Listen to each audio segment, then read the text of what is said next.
Welcome to Get More Happy. We invite you to journey with us as we find ways, big and small, to get more happy in your life. Hi, it's Jessie. That's me. And Elena. That's you. Welcome to Get More Happy. We were going to talk today about finding your passion. Yes. We have a super cool, awesome list of topics to talk about.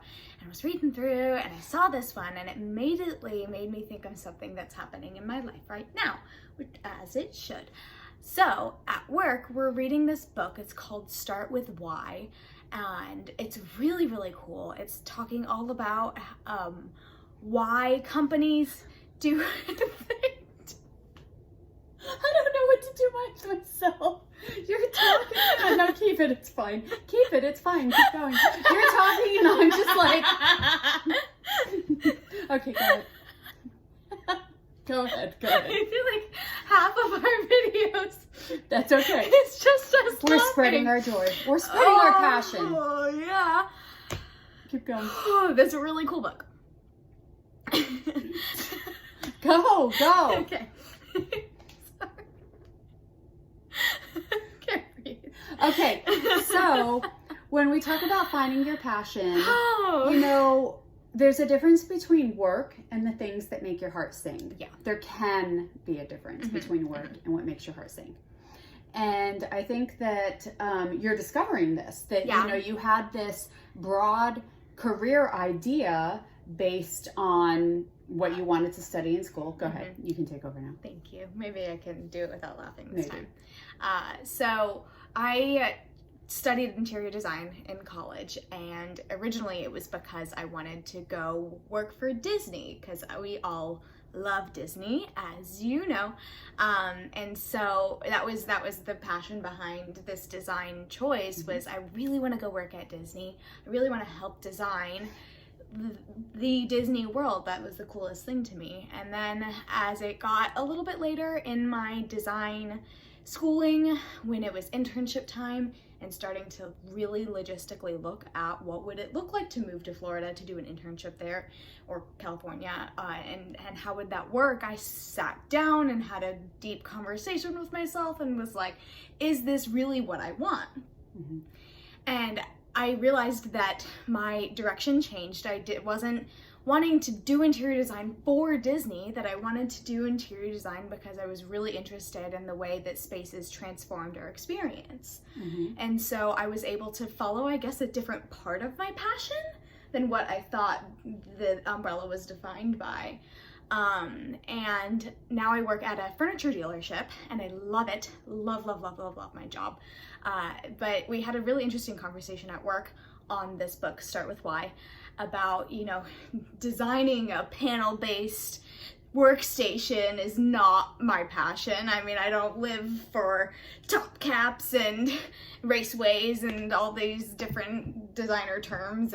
But what I really am passionate about is creating a user experience that's enjoyable, that's exciting, transforms your life. And that's really like the direction of my heart and where it's taken me thus far.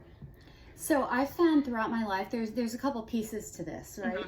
So I have found throughout my life that there are times where you need to know the why behind, right?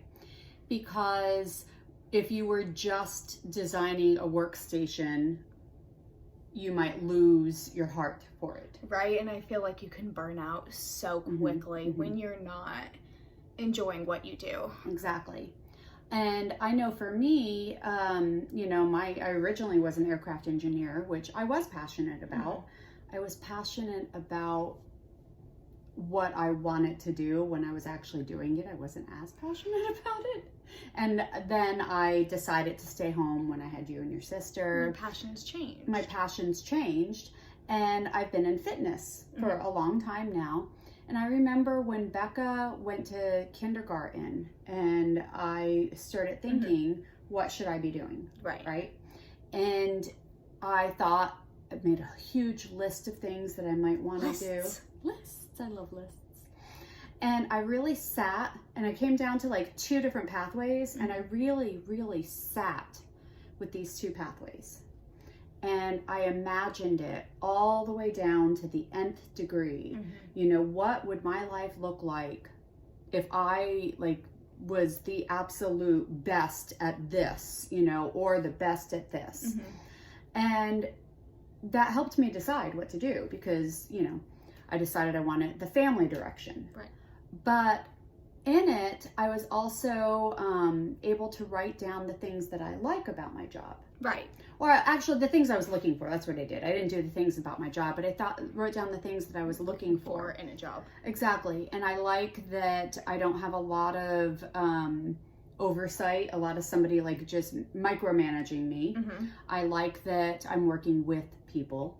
That's huge to me. That I'm helping people. For me, that is a huge passion, helping people. Yeah. And that, you know, like I had all these things down, and I was like, oh, that's my job current does job. that. So, I mean, I was at the point where I was getting a little bored, a little burned out, a little this, and then I was like, oh, I do like my job. Right. Until you, I guess, realized your why. And so that's huge. So passion does come from that realization of your why. Exactly. For sure.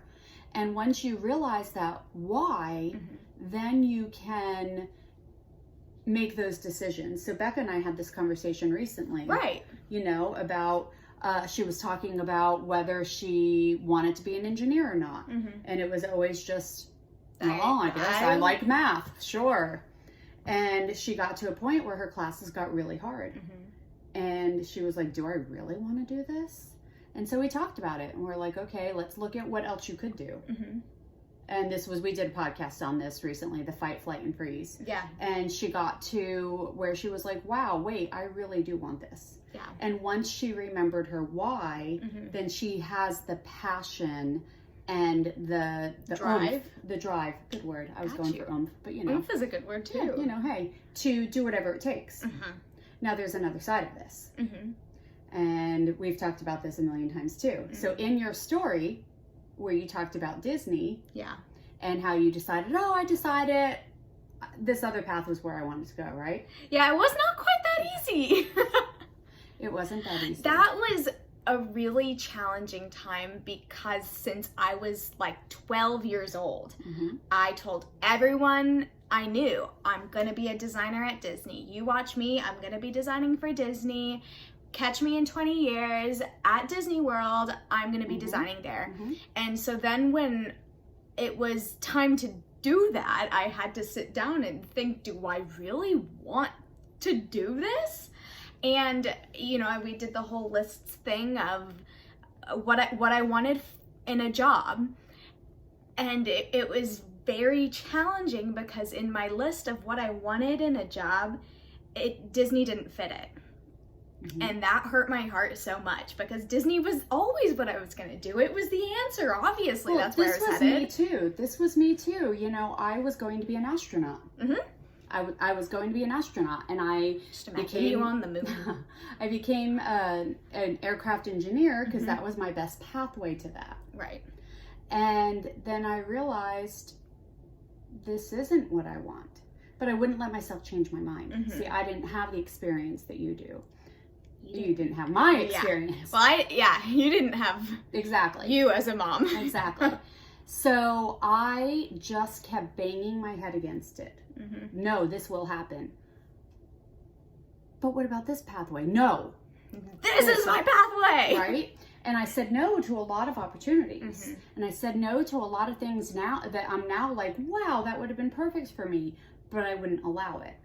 And so that is something that you did have to go through, because I had to go through these people, if they look me up now, I'm not doing what they thought I was going to do.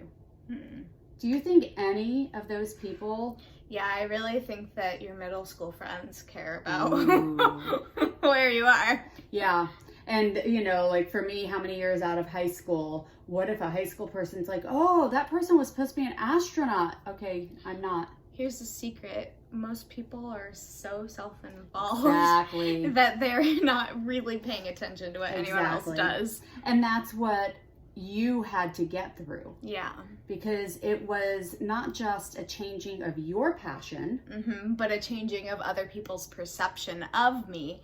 And then what if in 10 years someone sees me and is like, I thought you were going to design for Disney. and you had to get over the thought that that was a failure. Yeah. It wasn't a failure. It's not like, oh, I tried and didn't make it, or even, oh, I decided it was too hard, Right. and so I didn't even try.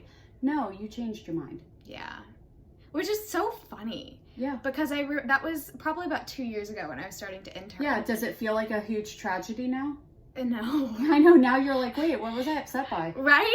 Yeah. And that's why I told the story, just so like, and then I changed my mind, because that's what it is now. Yeah. But that's not what it was. No, it was huge. Oh my gosh. So a lot of times, and there's a lot of times where maybe, and this is what you did, you know, it was like, I want it Disney. And honestly, you said it in, I want it to be a designer for Disney. That's not how it worked. No, it was really, It was, I want to be at Disney. What can I do to be there? Yeah. Which is how you chose design. One reason. Yeah. Yeah. And so I think that, yeah, so you have to identify your why. Once you identify your why, what you were looking for was changing people's experience, feeling valued, feeling like you were making a contribution. Once you realized your why, Yeah. you could then see all of the possibilities in front of you. Yeah. Yeah. All right, so go and examine your why. Examine your why. Are you doing it just because it's expected of you, or you know, you always wanted to do it and now you don't even like it that much, or you don't even know your why, or explore your why. All right, have a great day. You too. You